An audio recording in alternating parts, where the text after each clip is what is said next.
அண்ணன் திரு வேல்முருகனை எடுத்துக்கொண்டால் வேல்முருகனை சட்டப்பேரவையிலே வச்சு அவமானப்படுத்தினாங்கன்றது நம்ம பார்த்தோம். ஒருமையில் பேசினார் சேகர்பாபு.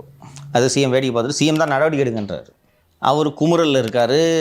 கடைசியாக 2023 என்று நினைக்கிறேன், நெய்வேலியில் கூடுதலாக நெய்வேலி நிலக்கரி நிர்வாகம் கூடுதலாக நிலம் எடுக்கக்கூடாது என்று திரு அன்புமணி அவர்கள் ஒரு போராட்டம் நடத்தி பெரிய வன்முறை வெடித்தது. ஆமாம். அது அப்போது அந்த போராட்டம் கைமீறி போவதிலிருந்து தவிர்ப்பதற்கு இவர்களுக்கு வேல்முருகன் தான் பயன்பட்டார்ன்றதை நம்ம மறுக்கக்கூடாது. வேல்முருகன் எனக்கு 20 தொகுதி கொடுங்கலாம் கேட்கல, 2 தொகுதி கொடுங்க, எனக்குன்னு சின்னத்தில் கொடுங்கன்னு கேட்குறாரு. அதை கொடுத்தா என்ன வானம் இஞ்சி உழுந்துருமா? தகுதியானவர் தானே, அவரோட தேவை இருக்குன்னு தானே நீங்கள் பயன்படுத்துகிறீங்க.